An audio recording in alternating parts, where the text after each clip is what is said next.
noite, gente. Dando continuidade. Todo mundo está me escutando? Estamos sim. Dando continuidade ao que Jailza estava falando, o diálogo temático desta noite tem por título o currículo escolar, o projeto pedagógico e a BNCC nos anos iniciais, cuja atividade será direcionada pela professora Ellen Aline Rodrigues de Lucena. A nossa proposta faz interlocução com estudantes do curso de Pedagogia e outras licenciaturas, e professores dos anos iniciais do ensino fundamental, por estarmos associando uma reflexão nesse espaço de formação em conjunto com as práticas que convergem para a discussão da BNCC na atualidade, seja para os licenciados, seja para os professores. Eu sou Ana Luísa do Nascimento Moreira, estudante de Pedagogia do Centro de Ciências Humanas, Sociais e Agrárias da UFPB e voluntária do projeto de extensão, uma BNCC para refletir e dialogar dos saberes aos fazeres da prática pedagógica. Agora, apresento aos participantes nossa conferencionista da noite, a professora doutora Ellen Aline Rodrigues de Lucena, que possui mestrado e doutorado em Educação pelo Programa de Pós-Graduação em Educação da Universidade Federal da Paraíba, UFPB. Com graduação em Pedagogia nesta mesma universidade, atualmente é professora da Universidade Federal da Paraíba, Campus 3, e chefe adjunta do Departamento de Educação do CCHSA. Tem experiência em docência no ensino superior, supervisão escolar, coordenação pedagógica na educação básica, educação de jovens e adultos, EJA, desenvolve estudos e práticas educativas nos seguintes temas: currículo, avaliação, educação de jovens e adultos, aprendizagem e educação ao longo da vida, educação em prisões, literatura de cordel na educação, é membro do grupo de estudos sobre aprendizagem e educação ao longo da vida no contexto internacional, na linha de pesquisa, educação para pessoas privadas de liberdade e integrante do Núcleo de Investigações e Práticas em Educação nos Espaços de Restrição e Privação de Liberdades, educarceres/UFSK. Concluiu o doutorado, sanduíche, estado avançado de doutoramento, com bolsa da CAPES, na Uminho, em Portugal, na interface com o curso de Ciências Sociais, sobre a coorientação da professora doutora Manuela Ivone Paredes Pereira da Cunha.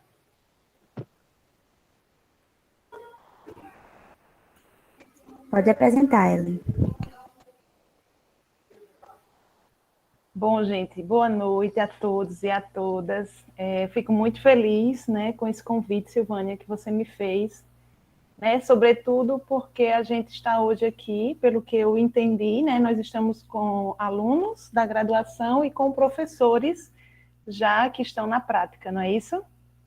Então, e a minha fala hoje, assim, o meu lugar de fala, né, considerando o tema que me foi sugerido trabalhar, é um pouco desse meu lugar de fala na escola, né? Sobretudo, eu faço uma ponte tanto da minha experiência agora, nesses últimos, né, nesse último ano, dentro do curso de pedagogia, a minha área de concurso é currículo, né? Mas, sobretudo, eu trago uma discussão prática, efetiva, né? De como a gente pode pensar a implementação desse que a gente tão temido, né? Esse tão temido BNCC, essa tão temida BNCC no nosso projeto político pedagógico, né? E aí eu gosto sempre de dizer que a gente tem um pouco, nós da universidade, né? A gente tem um pouco de receio quando a gente fala da implementação dessa BNCC. Por quê? Né? É uma coisa que realmente nos incomoda, né? E por que nos incomoda?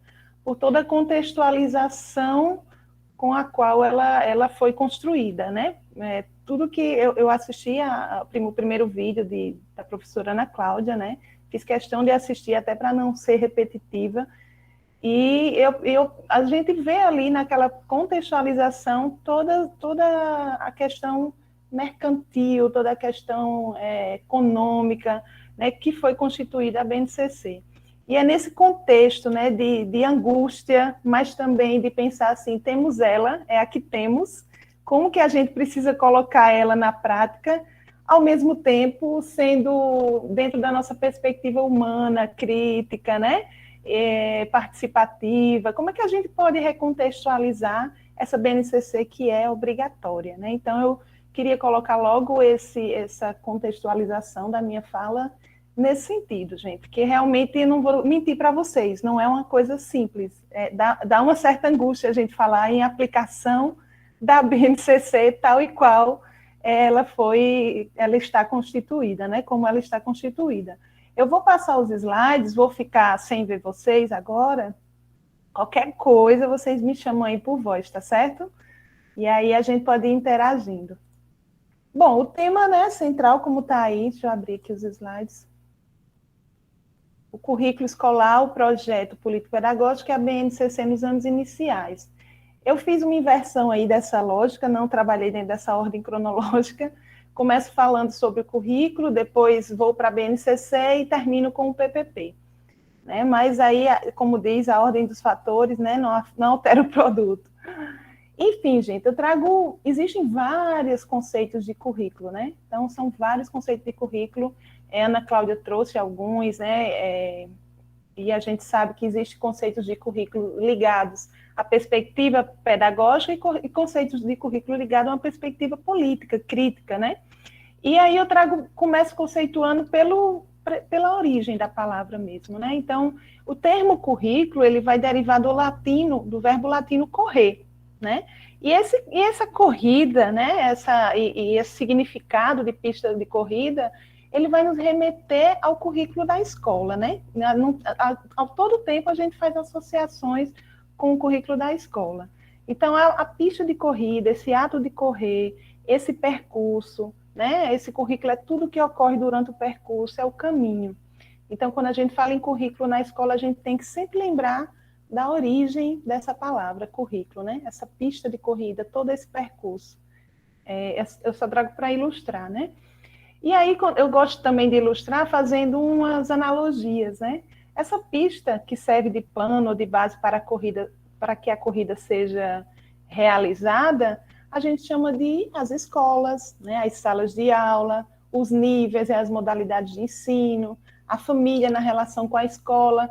Ela é onde está, né, a pista, todas esses que está aí citado, né, quase a escola, as salas de aula, onde a gente atua, é essa pista de corrida. A corrida em si, no caso, o modo de fazer essa corrida, né, se eu vou trotando, se eu vou mais devagar, se eu vou correndo mesmo, representa as experiências escolares, né, as experiências escolares e tudo que a gente vivencia no percurso, os conhecimentos, né, as famosas competências que a gente está hoje tão faladas, os valores cultivados, né, os modos como a gente ensina, as técnicas, os planos, os planejamentos, enfim, ela é a corrida, tudo isso faz parte da corrida. Mas aí a gente tem também os obstáculos na corrida, né? As conjunturas, né? As conjunturas sociais que vão moldando a nossa trajetória nessa corrida, né? Porque o currículo ele não é neutro. O currículo, não há neutralidade no currículo. A gente, o tempo todo, está relacionando o currículo com as conjunturas sociais atuais, né? Hoje a gente tem um currículo muito ligado a essa conjuntura da sociedade tecnológica, né? Da sociedade do conhecimento. E aí esses são os obstáculos dessa corrida, né? E aí a gente chama de obstáculo, mas são as barreiras que vão fazendo com que a gente vá caminhando e pensando assim, não, a gente vai até aqui, a gente tem que parar aqui, a gente tem que caminhar, ultrapassa esse obstáculo, e assim por diante. Então, esses contextos, essas conjunturas são os obstáculos. E a linha de chegada, né? A linha de chegada nessa corrida são os modos de vida, é o que a gente se torna, né? O que nos tornamos, é a nossa identidade, como diz, né? O nosso... esqueci o nome dele agora, o autor das teorias do currículo. Quem puder me ajude.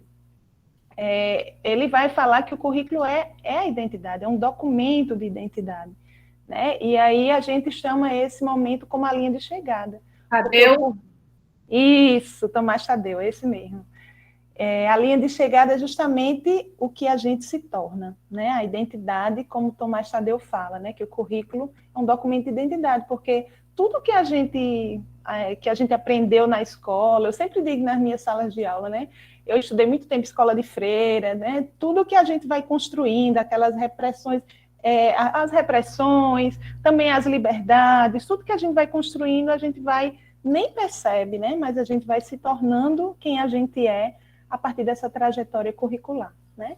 E aí eu trago um conceito antigo, mas apenas para no sentido de entendimento mais clareza, né? Que o currículo ele é um conjunto de coisas que se ensinam e coisas que se aprendem, em conformidade com uma ordem e progressão previstas, compreendendo o ciclo de estudos. Então, essa progressão pode ser em ciclos, né? Pode ser mais interdisciplinar, pode ser transdisciplinar, enfim. Mas é esse conjunto, né, de coisas que se ensina, que se aprende. É um conceito mais formal de Forquim. Para Moreira e Kandal, um material muito bom, né, que eu acho que todo professor deve ler esse material, que é o material das indagações sobre o currículo. Eles trazem várias temáticas interessantes sobre o currículo e com uma linguagem muito clara, muito didática. Né? E eles vão deixar esse conceito ainda mais claro. Né? Eles vão dizer que o currículo representa as experiências escolares que se desdobram em torno do conhecimento. Então, todas as experiências vivenciadas na escola que vão se desdobrar em torno do conhecimento, né, em meio a relações sociais e contribui para a construção das identidades dos estudantes, pode ser chamado de currículo, é chamado de currículo. Né? Então, eles trazem esse conceito bem didático. Falando em currículo, a gente não pode deixar de falar das teorias de currículo, né? Como Silvânia me lembrou agora, o Tomás Tadeu da Silva, ele tem um livrinho que eu acho que todo estudante de pedagogia, todo professor precisa ler. É um livro pequeno, mas é um livro que nos ajuda a entender. Muitas vezes a gente diz, minha prática é tradicional, eu prefiro tradicional, então minha prática é construtivista, e a gente às vezes nem sabe, né, as origens desses conceitos, dessas concepções, né? E aí, claro que tem base na didática, mas o currículo, né, ele é um conceito relativamente novo, né, do início do século XX, mas o currículo sempre existiu, né? Embora não houvesse estudos sobre isso enquanto currículo, né? Mas existem essas três teorias curriculares que, ao longo da trajetória educacional, ela vem desenrolando como é que essas práticas curriculares elas são constituídas, né? E aí a gente tem, de um lado, as teorias tradicionais, né, com foco, a pergunta central das teorias tradicionais sempre foi só o que ensinar, né? O que ensinar para tornar que sujeitos, porque aí a origem do currículo ele surge dentro dessa perspectiva tradicional. E como a gente vivia num período de industrialização, a ascensão do período industrial, o foco, a escola estava muito imitando o modelo da fábrica, né, o modelo industrial. Então, o foco era a eficiência, né, eficácia, o tecnocratismo estava em voga. Então, isso é reproduzido pela escola e, obviamente, pelo currículo. Né?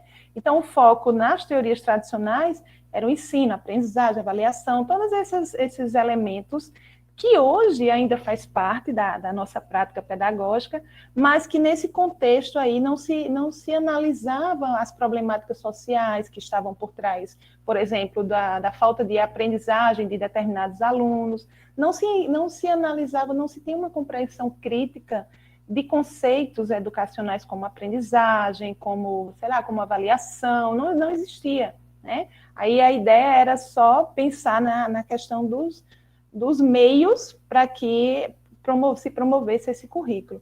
E aí, a partir aqui no Brasil, a partir da década de 60, 70, começa-se a se questionar esse currículo tradicional, né? Que ele realmente surge para poder dar abertura para as massas e atender os interesses da classe dominante, né? De minimamente escolarizar, né, a população na época que saía, né, de uma sociedade agro, né, exportadora para uma sociedade industrial.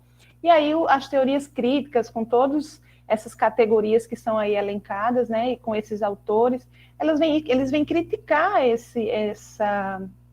essas teorias críticas, né, e dizer essas teorias tradicionais, e dizer assim, poxa, a gente tem que agora pensar o que é que o currículo está fazendo, né? A pergunta central das teorias críticas é o que o currículo faz, né? E pensando, essas teorias, elas vêm de uma perspectiva de denúncia, elas vêm denunciar o papel desempenhado pela escola e pelo currículo, né, tradicional na reprodução dos interesses da classe dominante, né, da época. Então, eles percebem a escola como apenas reproduzindo esses interesses. E aí, dentro dessas teorias críticas, a gente pode perceber dois grandes grupos, né? Tanto um grupo mais focado nessa lógica da reprodução da escola, do currículo, e um grupo mais que acredita na transformação, que não é muito negativo, que não pensa a escola numa perspectiva muito de negatividade, pensa na perspectiva que a escola tem um potencial de transformação, mesmo através de currículo, né?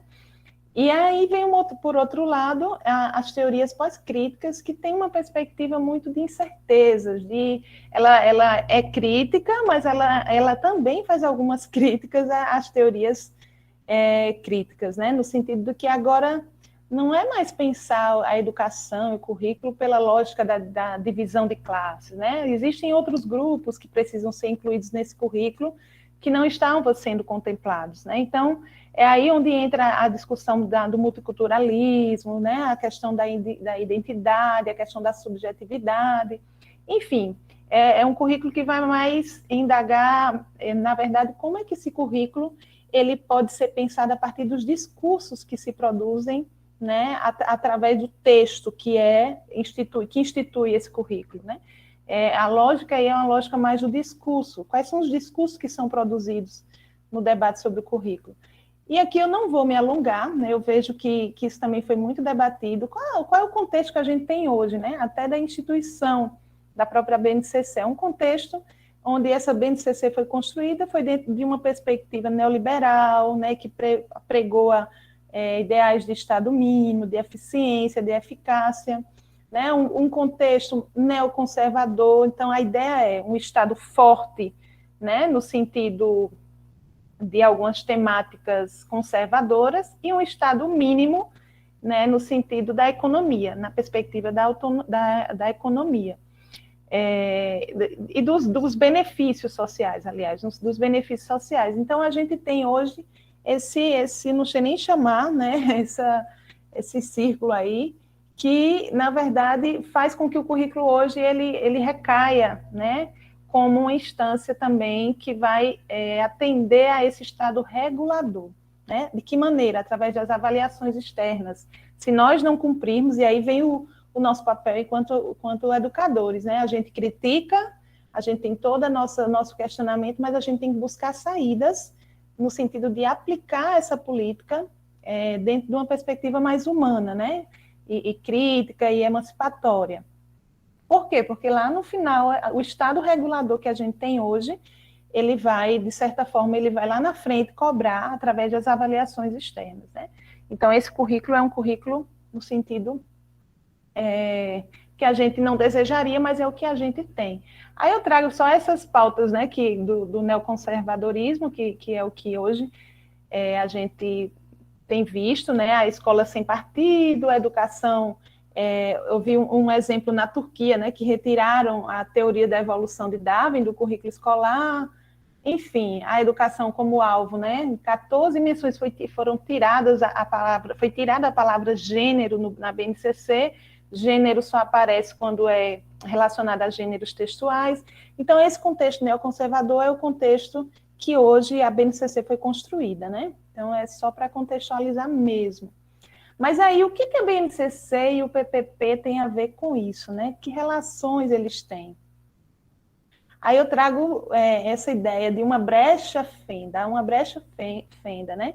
Mesmo a BNCC sendo um documento prescritivo, obrigatório para todo o território nacional, instituindo a proposta de um currículo nacional comum, com metas de aprendizagens iguais para todo o país, as redes de ensino ainda, mesmo que orientados pela base, têm autonomia, eu coloco aí entre aspas, porque é uma autonomia relativa, mas as redes têm certa autonomia para elaborar ou adequar os seus currículos, assim como as escolas têm a prerrogativa de contextualizá-los e adaptá-los aos seus projetos pedagógicos. Então, apesar de toda essa nossa angústia, poxa, a gente vai ter que aplicar isso do jeito que está aí, a gente tem uma arma na nossa mão, né? Que é, digo, não é uma arma no sentido positivo, não uma arma no sentido negativo. Uma arma no sentido de que a gente pode recontextualizar esse currículo, trazendo para as concepções de educação, de sociedade, né, de conhecimento que a gente acredita através da proposta curricular, através do PPP na escola, através da nossa prática enquanto professores. Então, essa é uma brecha-fenda que a gente encontra aí nessa relação. E uma coisa que é importante, gente, lembrar é que o PPP, o PPP não, a BNCC, quando ela foi instituída, houve um amplo debate, né, para que, depois de instituída, começasse os trabalhos para a sua implementação, né? E está aí o grande gargalo, né? Foi colocado até 2020, mas por conta da pandemia foi prorrogado para 2021, né? E aí a gente tem essas instâncias para a implementação da BNCC, né? Primeiro começa aí a BNCC. Essa BNCC, para ser implementada lá na prática, ela precisa passar por esses caminhos aí. E para o currículo da rede, que são os planos estaduais, os planos municipais de educação, as propostas curriculares, né, que cada município, cada estado, se não tem, tem que ter, né? E só depois disso é que vai para os projetos político-pedagógicos, a partir de ampla discussão na escola, que daqui a pouco a gente vai falar. E só depois do PPP construído coletivamente, com ampla participação, é que ele chega nos planos de curso, planos de aula do professor.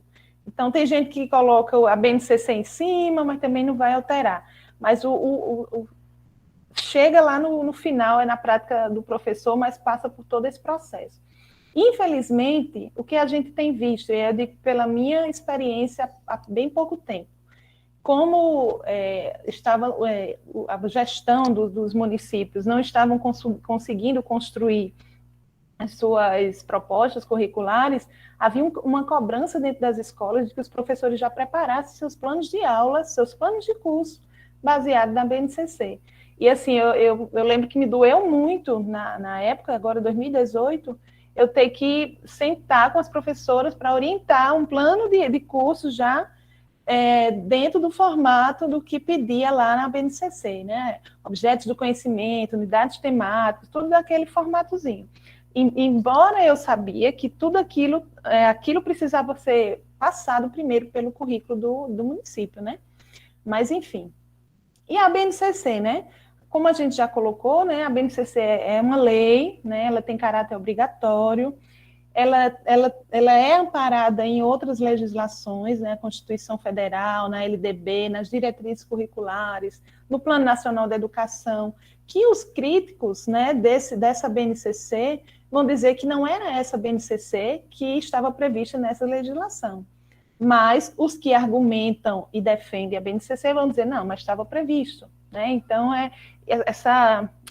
esse jogo essas relações de forças acontecem, né, nessa disputa aí pela política curricular que foi instituída, né?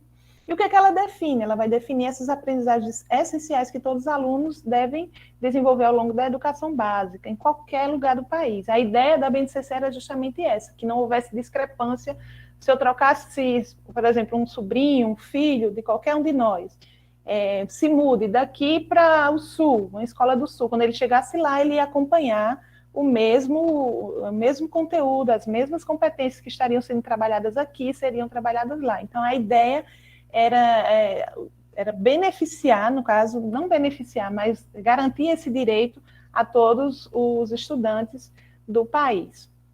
É uma política de Estado, não é de governo, então pode mudar o governo com qualquer perspectiva ideológica que a política já está instituída, pode mudar uma coisa ou outra, mas a política em si ela já está instituída, é uma política de Estado. E a ideia, né, que se defende, né, os defensores vão colocar que realmente oferece essa perspectiva de qualidade, de melhor preparar o sistema, né, de ensino para garantir essa aprendizagem do aluno. Mas tem uma coisa bem interessante, né, que ela vai enfatizar o que deve ser aprendido e não como deve ser ensinado, com espaço para a inclusão de conhecimentos e habilidades que cada rede julgar relevante. Então, assim, eu andei olhando algumas propostas curriculares existentes e eu percebo essa inclusão já, né, a da Paraíba e outras que eu andei analisando, tem críticas, por exemplo, ao conteúdo de artes, ao componente curricular de artes. Eles vão dizer que não existe uma articulação, né, na BNCC, então ele coloca como a própria rede coloca como ela está entendendo essas artes, essa relação entre as diferentes artes visuais, teatro, enfim. Então, existe essa brecha, né, dentro da BNCC, com todos os problemas, com todas as dificuldades, com toda a crítica que há, mas dependendo de das pessoas que estejam construindo, né, se esse currículo estiver sendo construído coletivamente, a gente vai conseguir, né, achar essas brechas, achar essas fendas para conseguir colocar o que a gente acredita enquanto educação, né?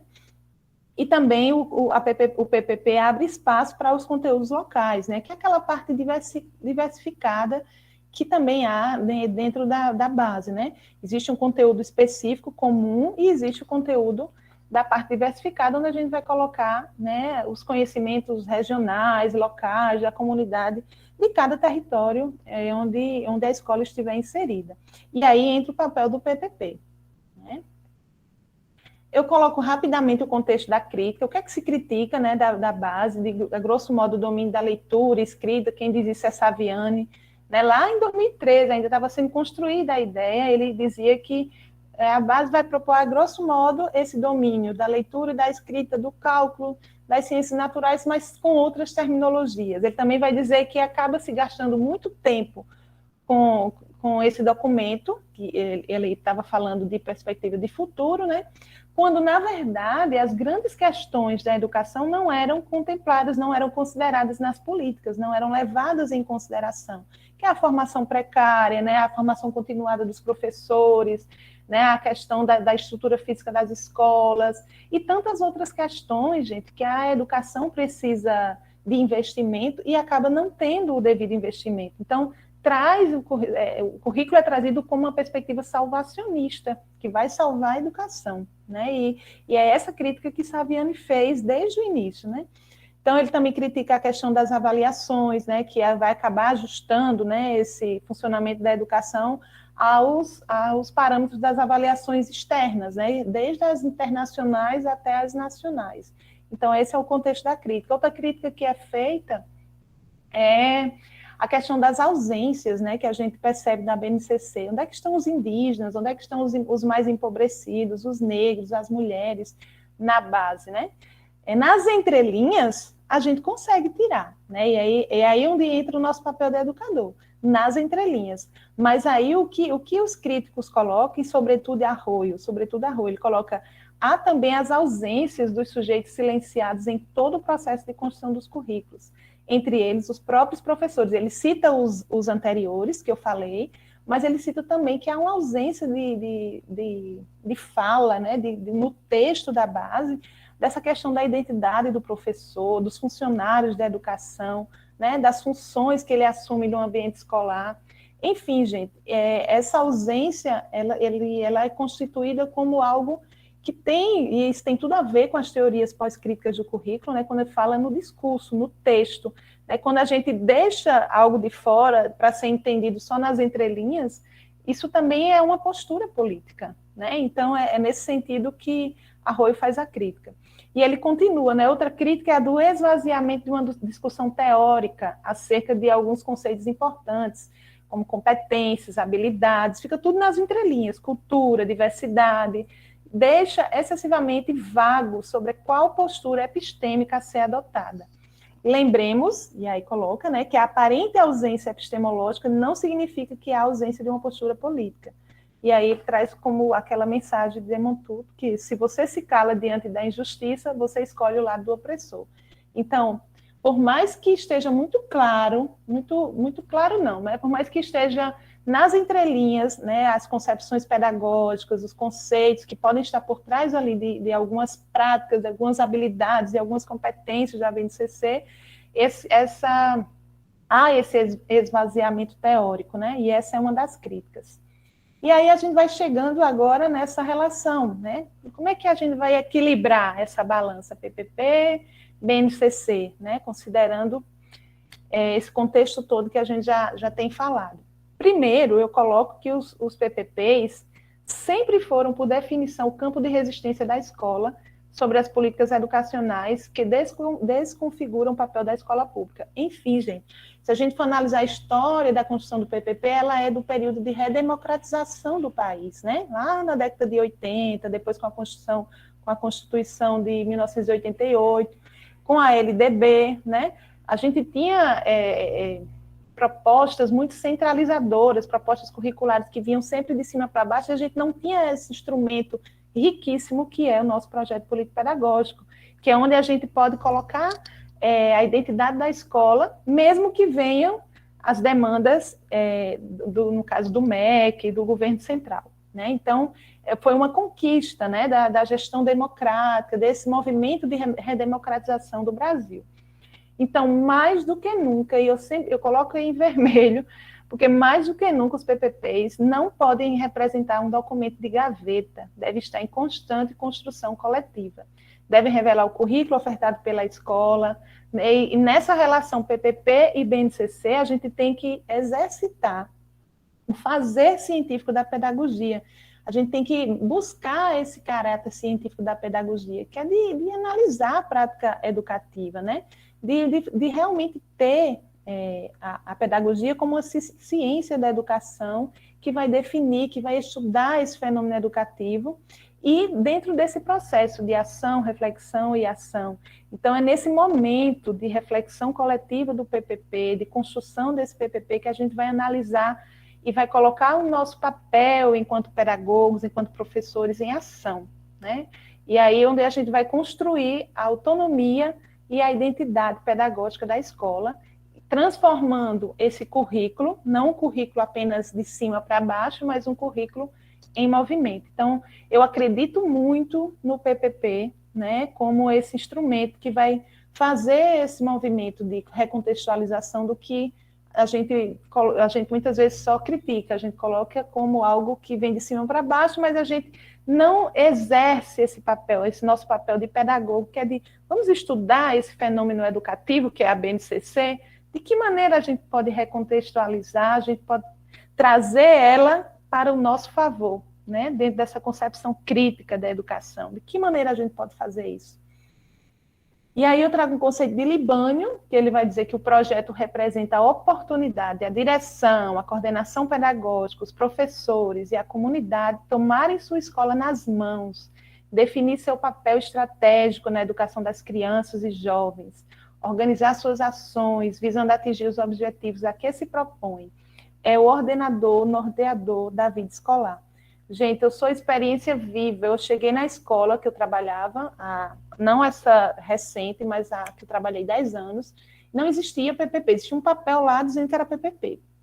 E eu não me esqueço, né, quando a gente juntou a equipe que ia sistematizar o PPP, até pouco tempo antes de sair da escola, o porteiro dizia: Ellen, e aí, vai ter reunião hoje? Era para a gente sentar, porque ele também participava da reunião de construção do PPP. Então, assim, quando eles participam, quando todos participam, aquilo fica mais vivo, a gente se sente mais partícipe daquele processo e você quer colocar em prática. Agora, quando não, quando é um documento de gaveta, para que eu vou botar em prática? Né? Então, esse é o grande gargalo também do PPP.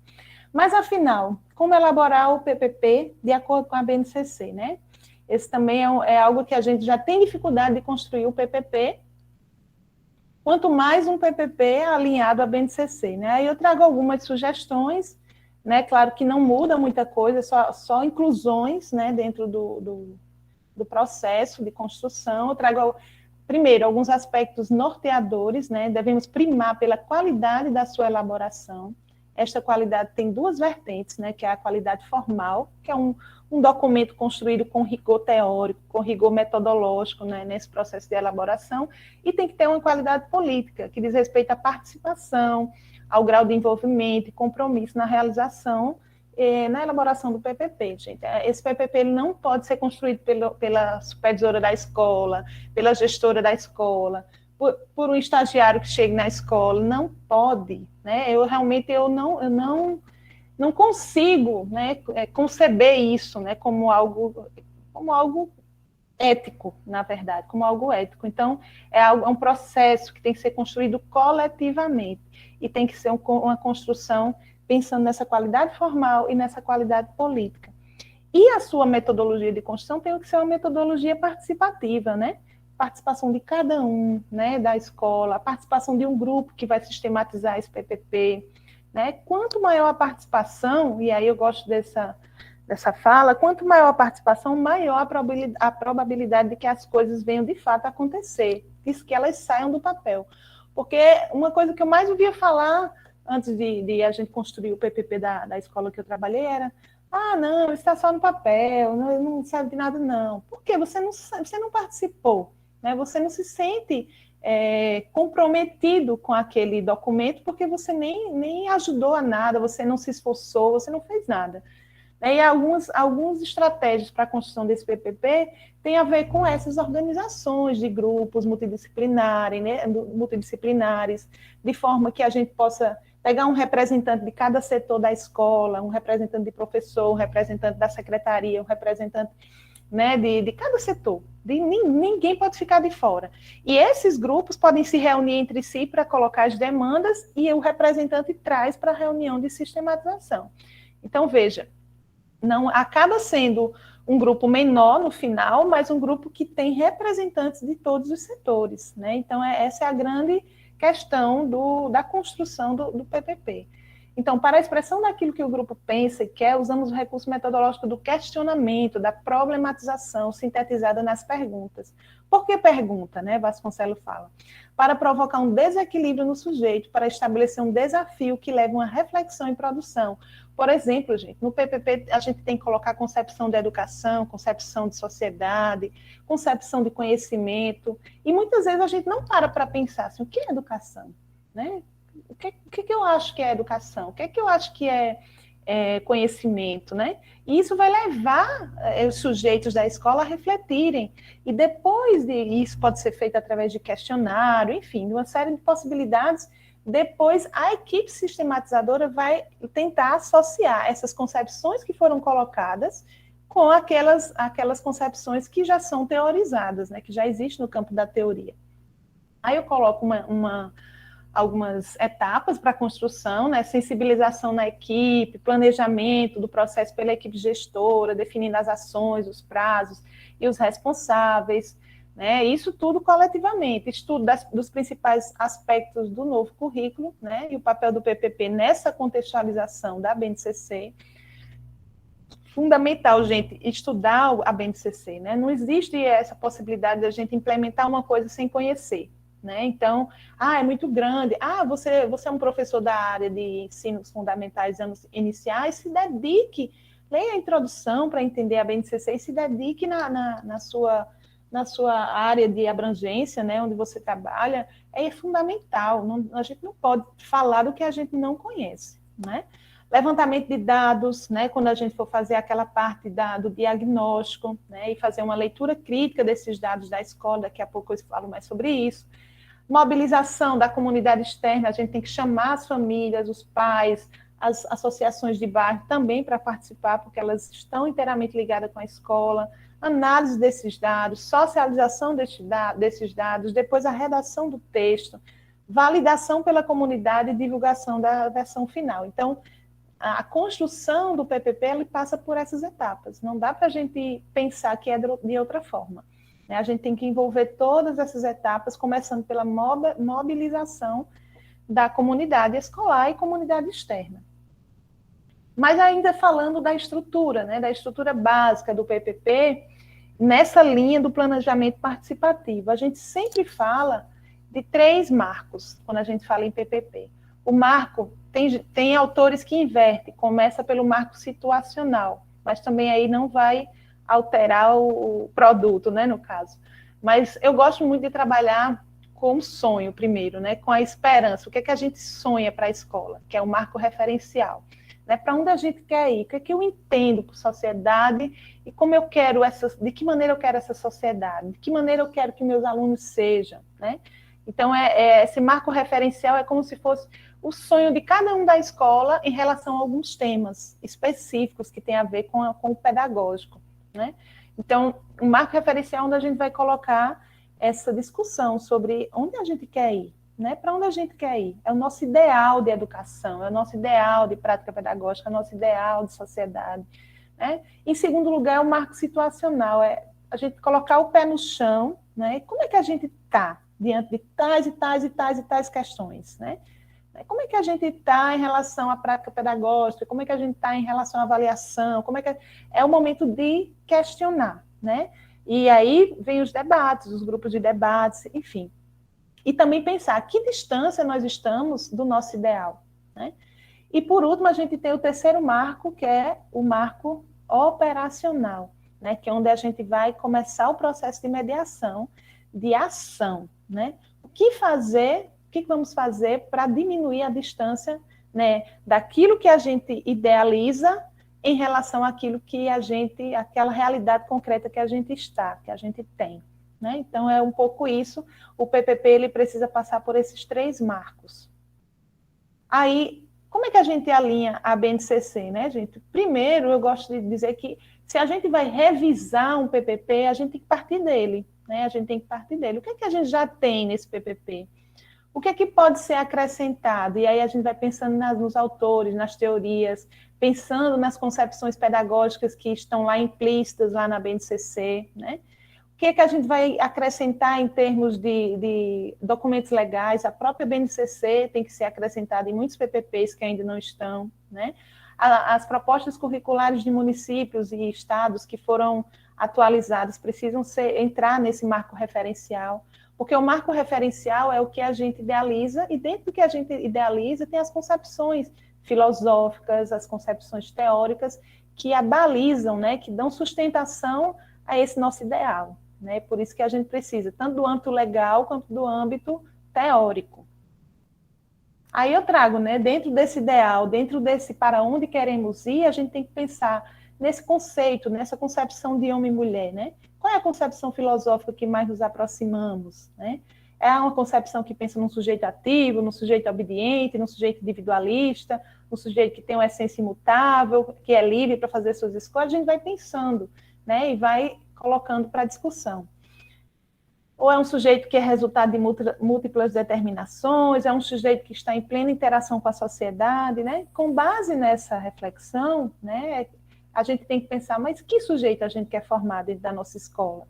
De que maneira? E aí entra a BNCC. De que maneira, por exemplo, as competências, habilidades, os valores previstos na BNCC podem colaborar para a formação deste homem e dessa mulher que são nossos estudantes, né? Eu acho que aí a gente já tem que começar a entrar com a BNCC. De que maneira essas competências, né, com todas essas discussões, de que maneira a gente pode se apropriar dela para favorecer essa formação, né, dos sujeitos que estamos ali formando. Concepção de sociedade, a gente também vai trazer no PPP essas concepções e os teóricos que vão dar sustentação ao que a gente acredita, né? E aí a gente não pode deixar de pensar nos conceitos de sociedade, no conceito de sociedade que a gente tem hoje, né? Qual o conceito de sociedade? Sociedade do conhecimento, sociedade tecnológica. A gente precisa considerar isso. E é essa sociedade que fez com que a BNCC, esse contexto de sociedade, que fez com que essa BNCC fosse construída. Então, de que maneira a gente pode contemplar isso, né, nesse PPP? Essa discussão sobre essa sociedade atual. Concepção de educação, né? Uma concepção tradicional, é uma concepção escolar novista, tecnicista. Qual é a concepção que a gente está defendendo enquanto escola, né? Primeiro, o que entendemos por educação, qual é a concepção que a gente quer veicular na sociedade, qual o papel da nossa escola e como é que ela se relaciona com a sociedade, o que é qualidade da educação, né? São muitas questões que muitas vezes a gente nem se pergunta, e com o PPP é como se fizesse assim, colocasse na nossa cara tudo que a gente faz no automático, né? A gente faz muita coisa na escola no automático, sem pensar, sem saber, meu Deus, será que eu estou garantindo a qualidade aqui nessa prática que eu estou tendo? Será que essa minha metodologia aqui realmente está favorecendo, sei lá, uma educação mais libertadora, ou está favorecendo uma educação mais puxada, individualista, né? Muita coisa a gente faz no automático, o PPP faz a gente colocar o pé no chão e, ao mesmo tempo, colocar o pé no que a gente pensa como ideal de escola, ideal de educação. E aí, outros questionamentos. O que é que a gente entende por educação inclusiva? O que é que a gente entende por diversidade cultural? Né? Quais as relações disso com a BNCC, por exemplo? Como a BNCC traz isso? O que entendemos por educação integral? A BNCC traz muito essa proposta da educação integral, o ser humano ser construído pelo lado, né, humano, emocional, tecnológico, enfim. Que tipo de homem a gente quer implementar? O que permanece? O que mudou, né? Como os novos conceitos e princípios se relacionam, né? Como é que os novos conceitos de sociedade, de sujeito, se relaciona com aqueles conceitos que a gente já tinha colocado no PPP e que estava ali no PPP antigo, né? É importante sempre partir do PPP que a gente tinha. As teorias pedagógicas, ao mesmo tempo, é onde a gente vai entrar em cheio com a inclusão, né, do que é pensado quando foi construída essa BNCC. Que teorias se aproximam dos nossos interesses de aprendizagem e das concepções de homem e sociedade? Lembrando, gente, que a gente não pode ser incoerente, né? Se a gente está trabalhando teorias pedagógicas, agora estou lá redigindo, junto com a minha equipe, as teorias pedagógicas, essa teoria ela não pode estar desvinculada daquela concepção de sociedade, daquela concepção, né, de sujeito que a gente colocou anteriormente. Então, isso também é muito importante na hora da construção do PPP. E aí, gente, vai caber muitas teorias, mesmo nós estamos prevendo, colocando como eixo a BNCC, cabe muitas teorias pedagógicas, o que vai demandar estudo, né, vai demandar estudo da nossa parte.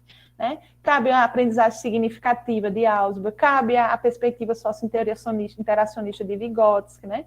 Cabe a própria aprendizagem por competência de Perrenot e de outros autores, né? A perspectiva da complexidade, né? Como é o nome dele? Que me ajuda aí. Cabe a perspectiva da pedagogia do oprimido e da autonomia, de Freire, né? Mas aí o que vai demandar da gente? Estudo para fazer essas inter-relações, né?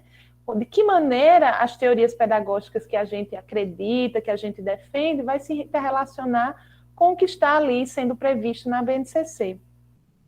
De vez em quando a gente vê uns artigos publicados nas revistas científicas, a relação de Freire com fulano, né? A relação. Então, é um momento de estudo, é um momento da gente tentar fazer essas pontes, essas conexões, né? Por isso que é tão importante esse momento de reflexão coletiva. Como eles se aproximam das referências teóricas de aprendizagem e educação da atualidade? Por exemplo, a relação entre competências e saberes, que eu vou falar logo mais essa relação. Por exemplo, Freire prefere falar em saberes, os saberes da prática educativa. Né? Mas será que não há semelhanças com o conceito de competências? Né? Então, eu acho que é importante a gente fazer essas pontes na hora de redigir até nossas crenças, o que a gente acredita das teorias pedagógicas para a nossa escola. Aí eu trago também a concepção, né, de aprendizagem, os 4 pilares de educação, né, do relatório Jacques Delors, que também é algo que está muito presente na BNCC, de que maneira a gente vai contemplar esses 4 pilares, o aprender a conhecer, o aprender a fazer, o aprender a conviver, o aprender a ser. Se a gente olhar nas entrelinhas, isso está contido, né, na BNCC total. Outras concepções, a concepção de avaliação. Como é que está meu tempo? Está perto. Viu, Silvânia? Me diz aí. A concepção de avaliação, né? Que avaliação a escola nós acreditamos enquanto escola, né? E vamos pensar em executar. Dentro da avaliação, quais as modalidades que a gente vai colocar em execução? Quem são os autores que fundamentam essas perspectivas de avaliação? É importante colocar. Como é que a escola entende o erro no processo de ensino-aprendizagem? Como será feita e que princípios seguir na avaliação da escola? Como fica, por exemplo, a avaliação da aprendizagem com as mudanças da BNCC? Que agora muda, né? A gente está avaliando, vai avaliar agora competências, né? Não mais apenas os conteúdos que a gente tinha, se o aluno aprendeu a conhecer. Não, a gente vai avaliar se o aluno aprendeu a fazer, se o aluno aprendeu a localizar, e todas aquelas habilidades. Então, o PPP ele tem que prever também como é que agora vai ser a avaliação. Vai bastar aquelas provinhas, né, que geralmente são feitas, ou a gente vai, sei lá, vai bastar também a gente trabalhar só com... tem muita escola que coloca, contínuo, não sei o quê, certo, mas como? A gente tem que ser claro agora. Agora não, sempre tivemos que ser claros, mas agora ainda mais, né? De que forma a gente vai avaliar essas habilidades e essas competências? Isso tem que ser previsto no PPP. Concepções de currículo, tem que estar lá previstas, né? Ainda a gente está no marco referencial. Concepções de metodologias, né? Tem várias metodologias, não só as ativas, que são tão chamadas hoje, né? Para essa prática. Mas existe outras várias. Quais as que se aproximam das metodologias ativas? Né? De que maneira a gente pode incluir as metodologias ativas, considerando que ela é o que está ali visível na BNCC? É ela que pede, é como se a BNCC estivesse chamando essas metodologias ativas, né? De que maneira a escola pode se apropriar? Então, como a gente pode colocar isso no nosso PPP? Qual o papel das tecnologias? O que muda com a organização metodológica com a BNCC? Então, são marcos que a gente precisa colocar no nosso PPP, pensando nessa realidade atual, né, que é a BNCC. E aí a gente chega no marco situacional, agora é o pé no chão, né? Como é que a gente está diante de todas essas questões, né? É uma análise mais clara da realidade, vai além do levantamento de dados, né? Porque ela quer que a gente interprete também esses dados que a gente está levantando. Esse marco situacional, outros chamam de diagnóstico, ele vai situar a distância do ponto de partida, aquilo que temos, né? Daquilo que queremos, daquilo que a gente quer alcançar, né? No momento da análise da realidade escolar e da construção do PPP, é preciso identificar quais são as nossas forças, né? O que a gente tem de bom que a escola já desenvolve, mas também o que a gente tem de ruim, de frágil, na verdade, o que a gente tem de frágil, né? É a partir daí que a gente vai definir, esse diagnóstico é o pontapé para o nosso marco operativo, para a gente definir o que as nossas metas, o que a gente quer alcançar, né? Os nossos objetivos para a ação. Aí, dentro desse marco situacional, a gente precisa levantar alguns indicadores e algumas informações importantes e colocar lá no PPP. É claro, gente, tem uma estrutura, o passo a passo, eu estou colocando, pontuando o que é que tem que ter, eu demandaria muito tempo para dizer, botar o sumário mesmo do PPP, mas o que é que precisa ter nesse diagnóstico? O histórico da escola, né? E existe algum elemento atual nessa história, né? Existe a perspectiva da história do tempo presente. O que é que mudou nessa escola? De repente a escola fez uma reforma.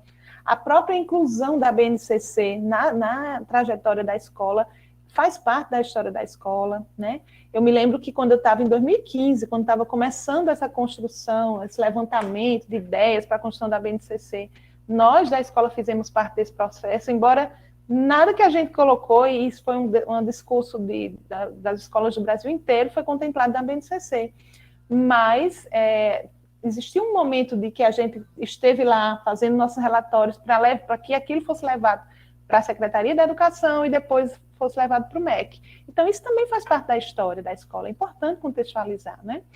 O que precisa ser atualizado quanto aos indicadores de matrícula, de evasão, distorção, idade e ano, né, o fluxo de repetência, aprovação. E aí já entra a BNCC, porque a gente já vai entrar, como é que está a repetência, a questão da aprendizagem, dos componentes curriculares, né? E aí a gente já leva em consideração algumas habilidades, né, que estão lá previstas na BNCC, né, que habilidades são mais fortes, que competências são mais fortes, são mais fracas, naquele conjunto de estudantes, né? Então, aí já entra também a BNCC nesse diagnóstico.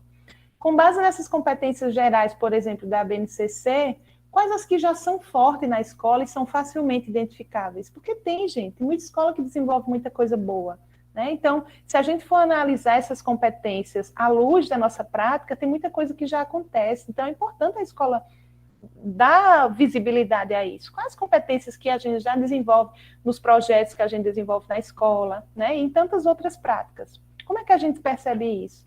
E que competências precisam ser fortalecidas?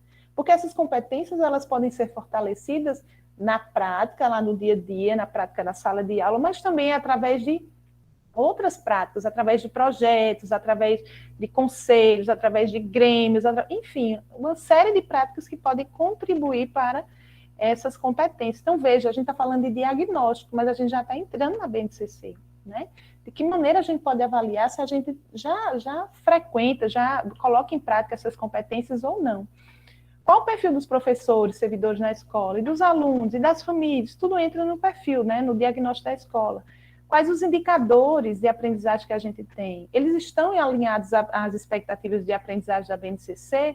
É interessante isso, porque tem escolas, por exemplo, que já colocam suas provinhas, né, alinhada aos descritores das avaliações externas, né? Que existe uma crítica muito grande a isso, assim, porque você acaba utilizando a escola, as crianças ficam associadas diretamente a essas avaliações externas. Mas existem escolas que fazem isso, né?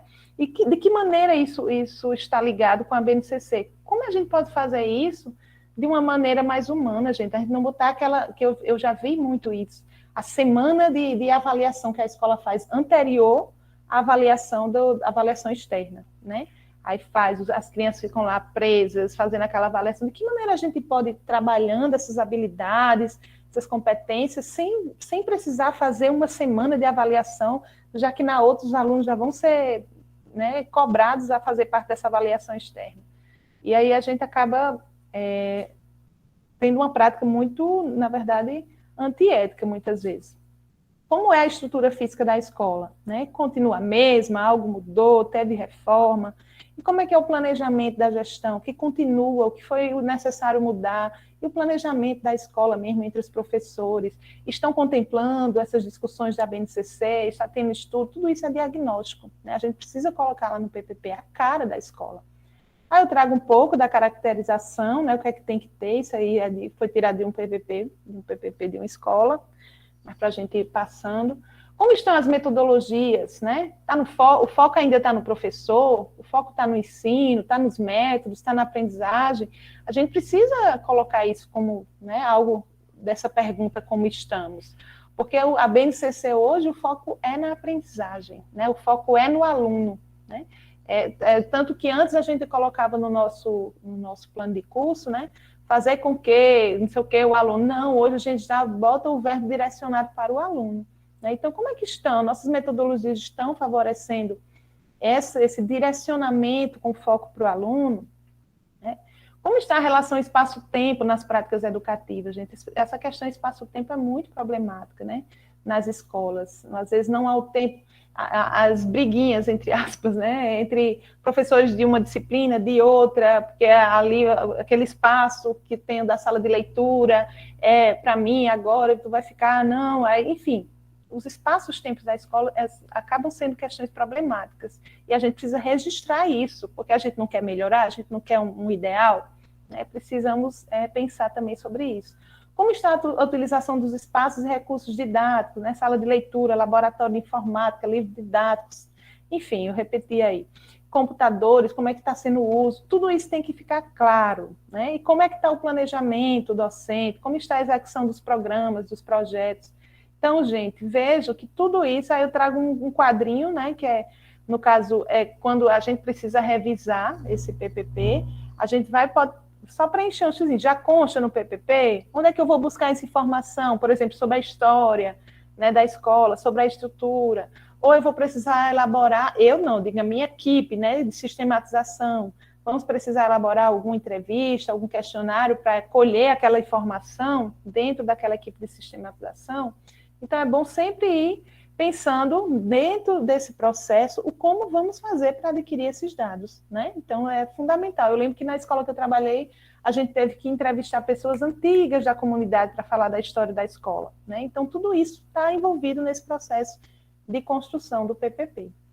E aí a gente chega no marco operacional, né, que é a ação, onde a gente está definindo o que é necessário e que é possível fazer para diminuir a distância entre o que a escola é e o que a escola almeja ser. E vamos novamente nos perguntar, né? O que consta no PPP em relação à ação? Como é que a gente vai atualizar tudo isso considerando as novas demandas, né, da BNCC? O que pode e deve ser acrescentado alinhando essa BNCC?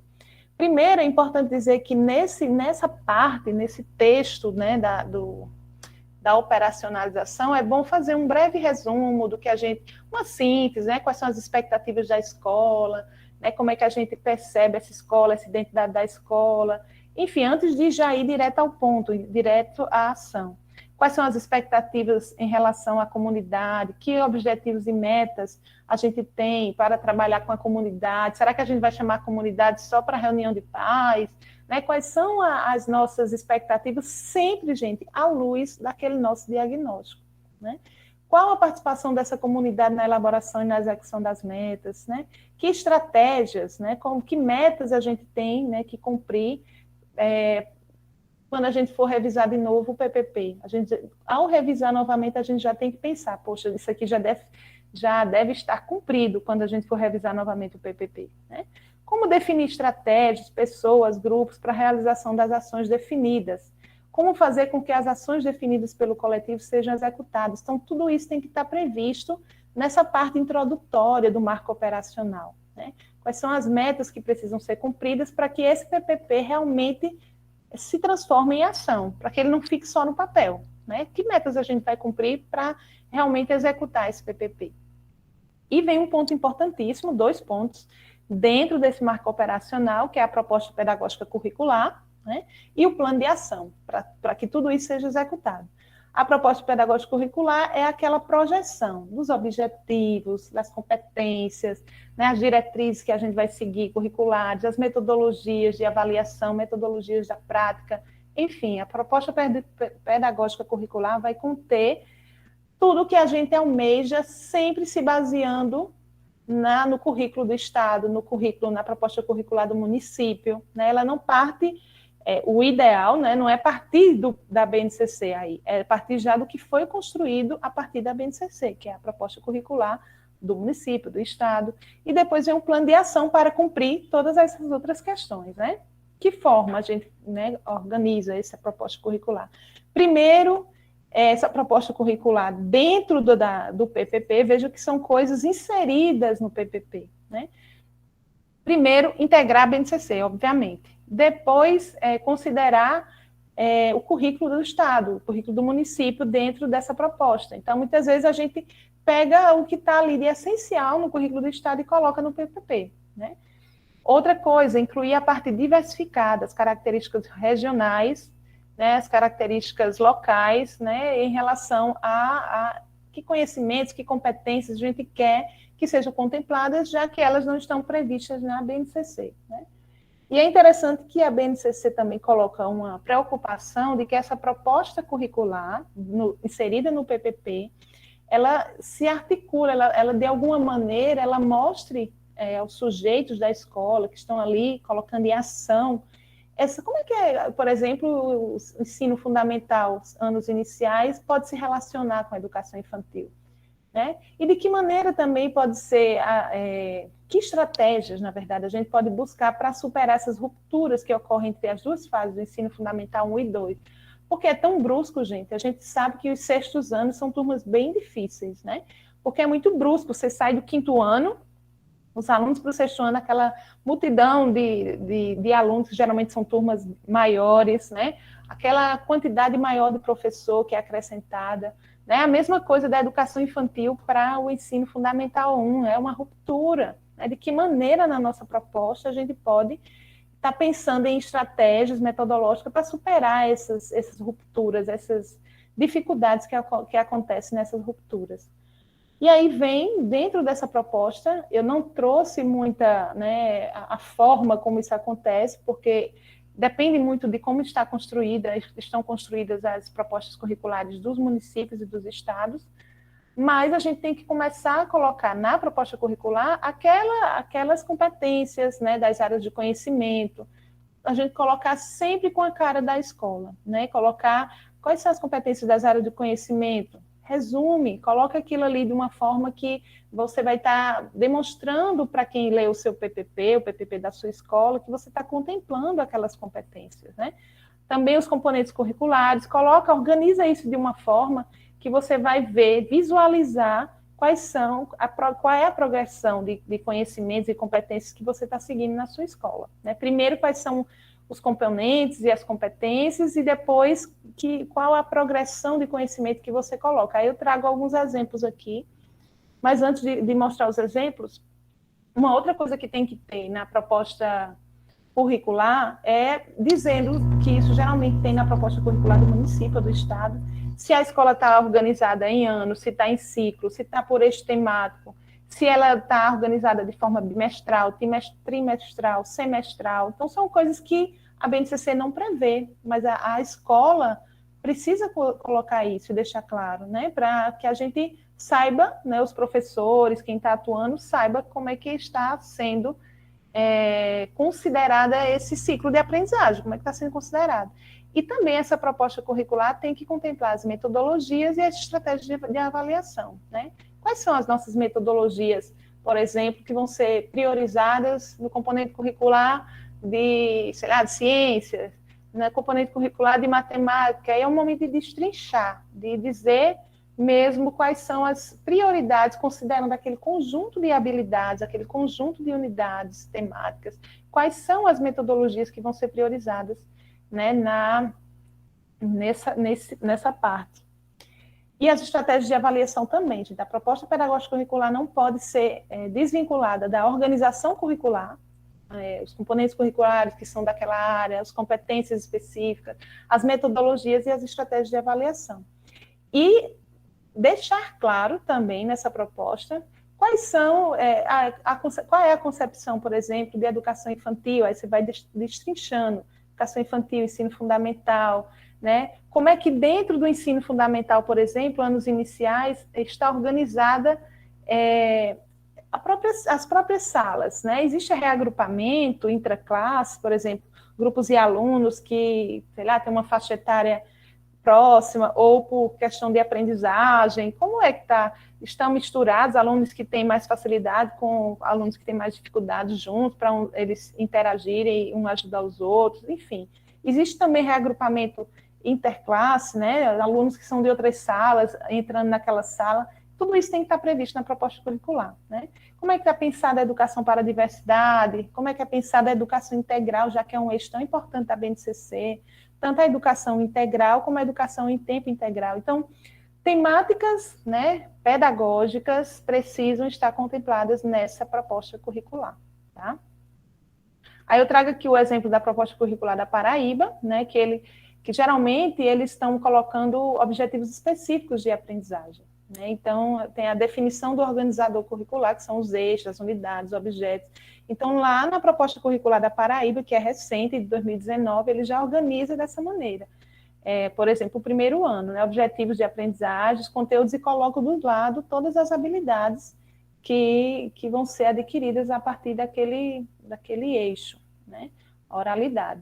E aí a gente pode trazer esse material para discussão da sistematização do PPP e fazer uma seleção, fazer o que a gente vai trazer desse conteúdo, né?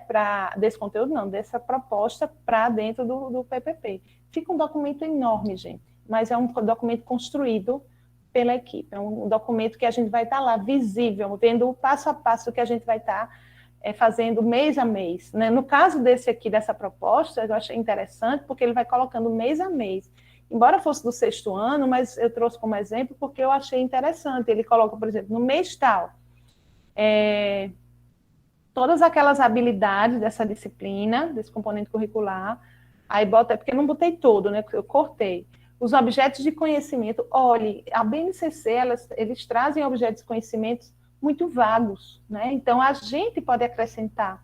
Vejo que aí, nessa proposta, eles acrescentaram os conteúdos, né? Os objetos de conhecimento são na BNCC o que a gente entende por conteúdo. Mas há uma crítica muito grande a esses objetos de conhecimento, que muitas vezes fica muito vago. Conversação espontânea, mas o que a gente vai tirar de conversação espontânea para extrair ainda mais desse conteúdo, né? E aí a gente vai trazer, aí tem um espaço aí para conteúdos locais, olha que interessante, dentro desse objeto de conhecimento da BNCC.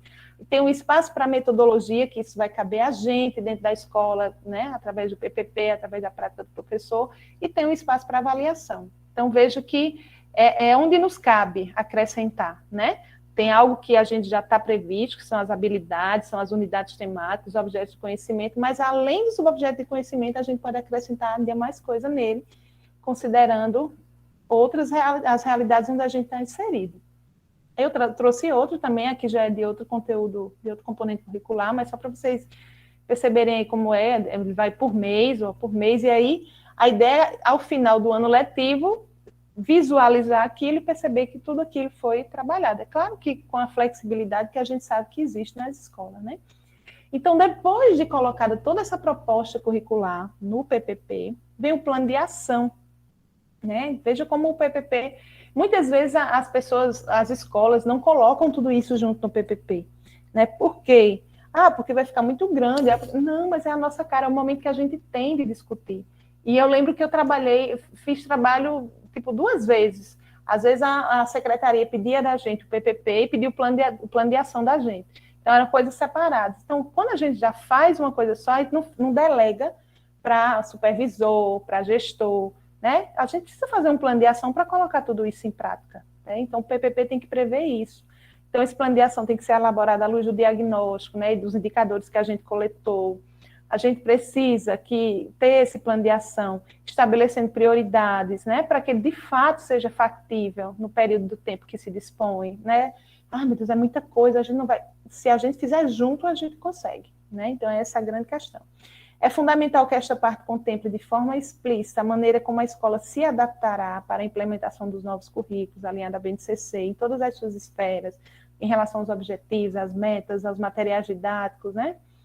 É um momento também de a gente colocar os eixos temáticos do plano de ação da escola. O que é que a gente vai, com base no que a gente analisou da gestão, lá no marco situacional, o que a gente espera, né? Qual é a nossa ação, né? Não é o que a gente espera, não, agora é a nossa ação em relação à gestão.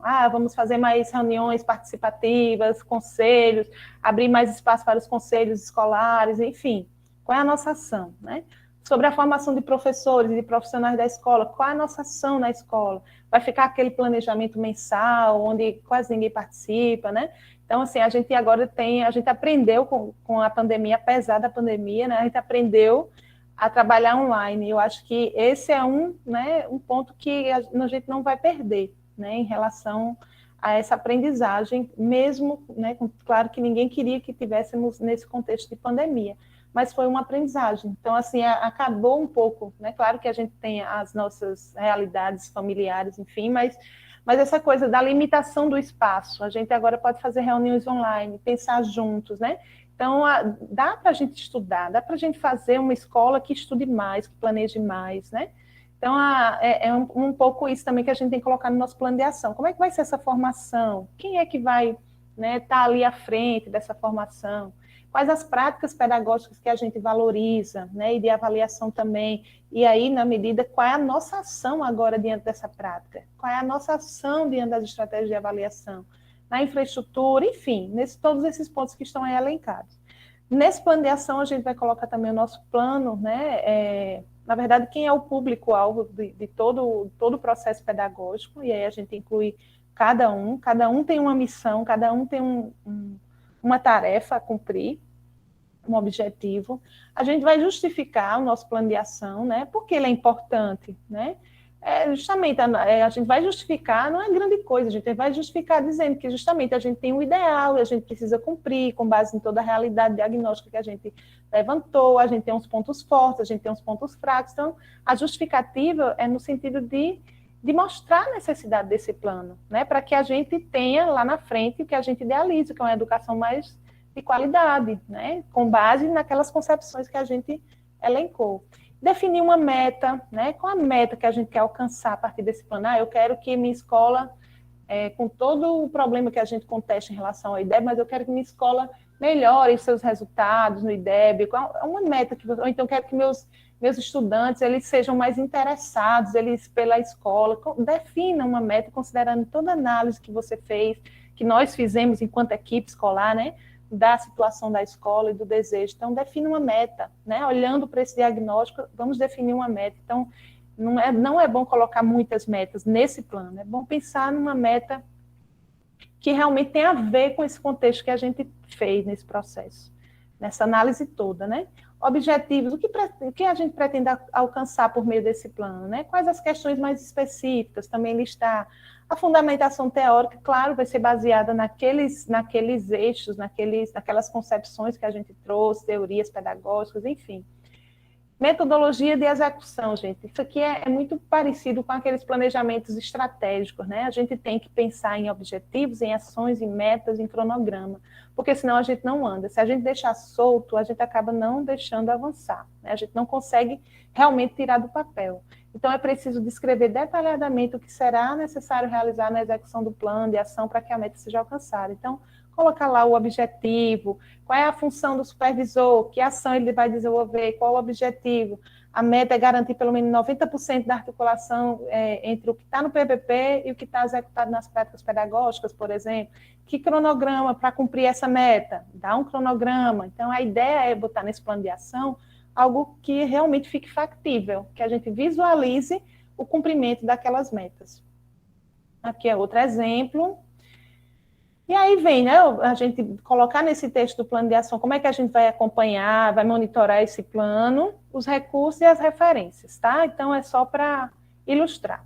E aí eu já estou começando a finalizar, né, quais são as lições aprendidas diante de tudo, de toda essa construção, de todo esse alinhamento que a gente faz constrangida, né, com a BNCC, mas pensando nessa perspectiva humana. Quais são as lições que a gente tira, né? Primeiro, de que o currículo é sempre resultado de uma seleção e exclusão. Todo esse trabalho que a gente faz, a gente deixa escapar algum conhecimento, a gente deixa escapar alguma competência, a gente não é 100%, né? Mas porque o currículo é isso, né? Já vem prescrito, mas a gente vai tentando colocar isso, mas não vai ser 100%, porque o currículo sempre vai ser seleção, sempre vai ser exclusão de conhecimento e inclusão de outros. Outra lição, que o currículo é resultado de um constante processo de negociação que envolve o campo teórico, os textos legais, os profissionais que atuam nas instituições, as crianças, suas famílias, o contexto geral da instituição, ou seja, o contexto da prática, e, portanto, da implementação dos textos e das políticas. Então, vejam, o currículo não é só o que está lá na BNCC, ela envolve todos esses textos, né, que estão lá na teoria, nas bases legais, enfim, tudo até chegar na prática, onde a gente atua.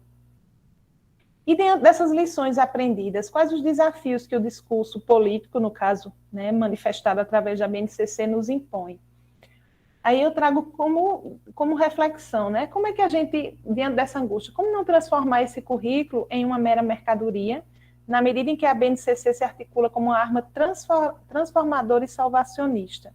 Como é que a gente faz isso de uma maneira a não colocar esse BNCC como algo que vai salvar a humanidade da educação, na verdade, salvar a educação?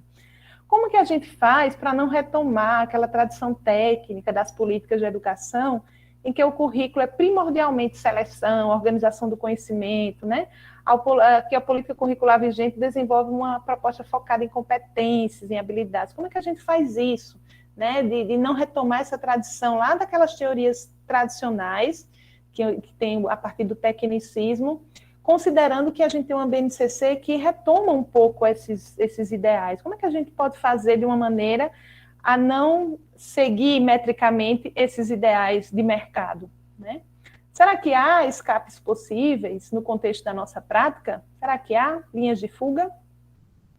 Aí eu trago como reflexão, que eu acho que eu já até trouxe, mas fala-se hoje em competências, isso é um texto de Moacir Badoto, que eu adoro, né? A boniteza de ensinar com sentido, se eu não me engano o nome do texto.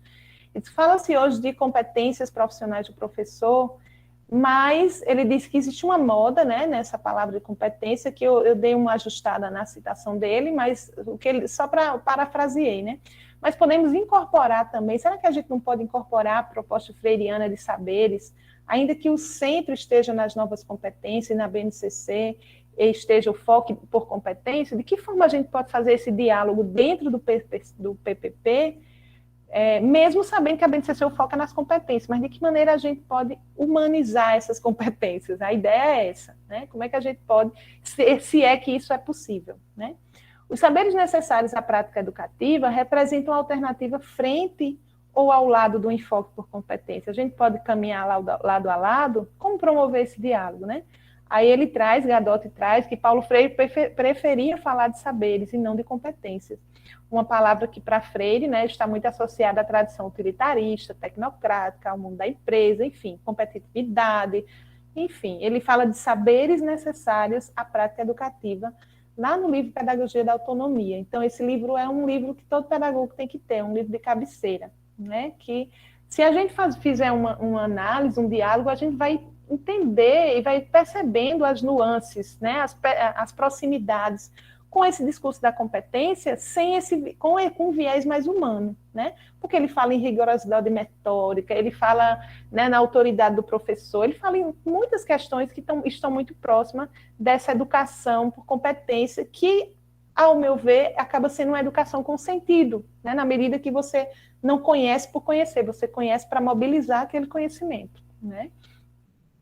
Mesmo tendo uma base comum curricular, a possibilidade de uma resistência, de linhas de fuga a essa macropolítica no microcontexto, que é o do PPP, o da sala de aula, aí estou encerrando. A educação, eu trago essa fala de Pereira e Schultz, que ele diz, a educação é feita de sujeitos, e o currículo é o que dele se faz. Portanto, se o currículo também se faz através de sujeitos, esses sujeitos podem ser o vírus dessa maquinaria, ou eles podem só ser peixes mortos que seguem a corrente das águas. Eu amo essa citação, porque ela me impacta muito, porque eu não quero nunca ser esses peixes mortos, não quero estar nesse grupo de peixes mortos que seguem a corrente das águas. Eu quero ser esse vírus, né, que vai contaminar essa maquinaria, né, para que realmente essa educação, esse currículo, mesmo dentro dessa perspectiva tida como não emancipatória, mas que a gente possa recontextualizar isso, talvez trazendo para a perspectiva dos saberes, dialogando com a ideia dos saberes, não sei, mas a gente precisa tentar, né? A gente precisa tentar.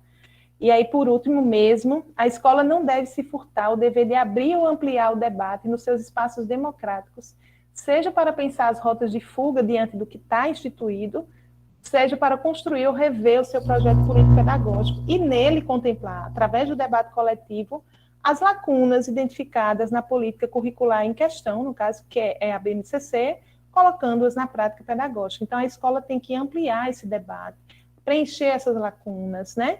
E fazer com que esse debate não se resuma ao que realmente está previsto, mas que a gente amplie, abra as possibilidades, né? E aí eu gosto também dessa frase da citação de Sacristão, para encerramento, que ele diz, o currículo molda os docentes, mas é traduzido na prática por eles mesmos. Então, a influência é recíproca. Então, é um processo, a influência. Na medida que o currículo me influencia, eu também posso influenciar esse currículo e posso recontextualizar esse currículo. Tá? E é isso, gente. Eu estou aberta para discussão, são as referências. Espero que, de certa forma, tenha atendido a expectativa, mas é basicamente essa reflexão que eu trouxe hoje para a gente dialogar aqui, tá bom? Valeu! Caso houvesse tempo para questões, iríamos abrir um breve momento, contudo não será possível hoje. Mas a organização do curso se compromete a respondê-las ao longo de nossas próximas atividades. Eu sou Ana Luísa do Nascimento Moreira, estudante de Pedagogia do Centro de Ciências Humanas, Sociais e Agrárias da Universidade Federal da Paraíba e bolsista do projeto de extensão Uma BNCC para refletir e dialogar dos saberes aos fazeres da prática pedagógica. Queremos lembrar que agora, às 8h15, foi disponibilizado o link de frequência que também trará 2 questões que precisam ser respondidas pelos cursistas e desenvolvidas em 24 horas. Outras dúvidas vocês poderão tirar em nosso grupo de WhatsApp. Para os agradecimentos finais, convidamos a professora Silvânia Lúcia de Araújo Silva, coordenadora do nosso projeto de extensão. Oi, boa noite a todos e a todas. Ellen, que alegria tê-la aqui, viu? Você trouxe mais combustível, você colocou mais fogo ainda naquilo daquilo que já estava quente. Foram apenas duas questões hoje. Eu vou passar para você, você responde e a gente coloca no grupo, tá bom? Joia, combinado. De nossa aluna Thaís e do cursista Irã.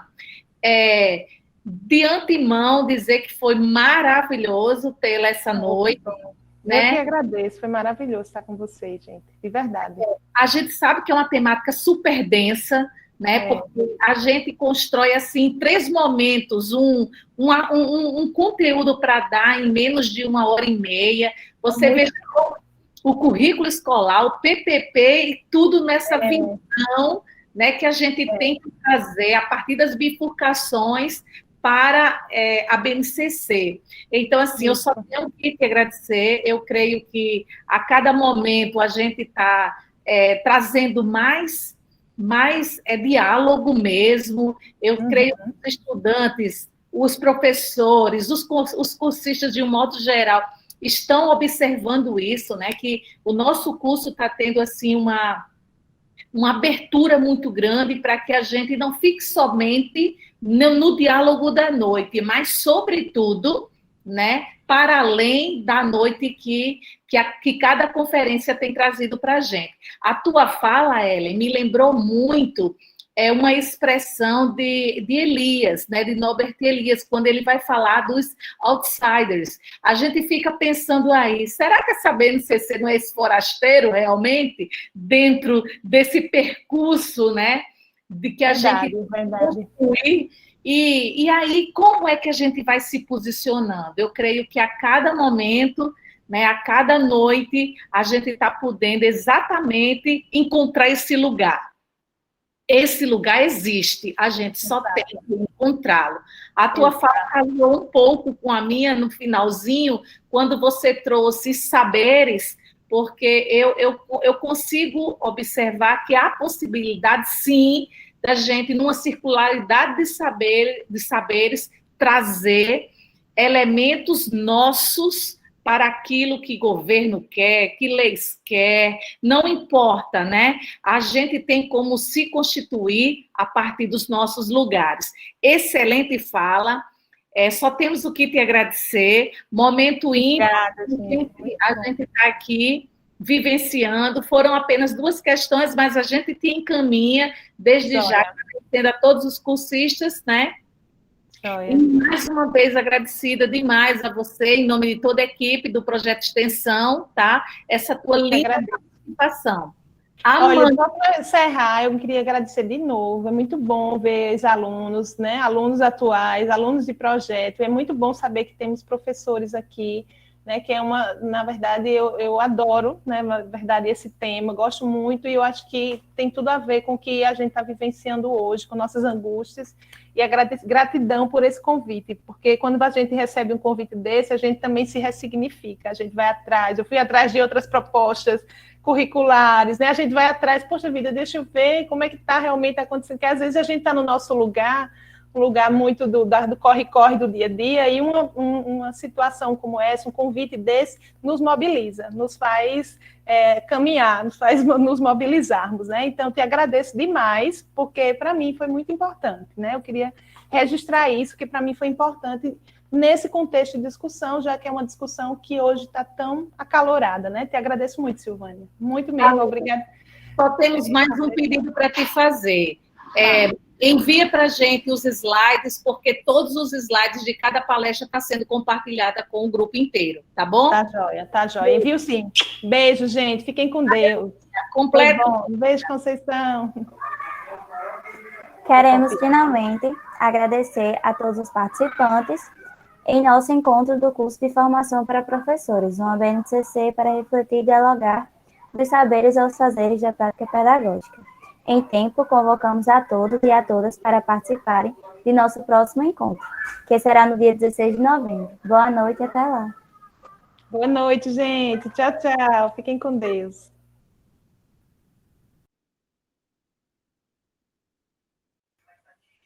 Tchau, pessoal. Boa noite.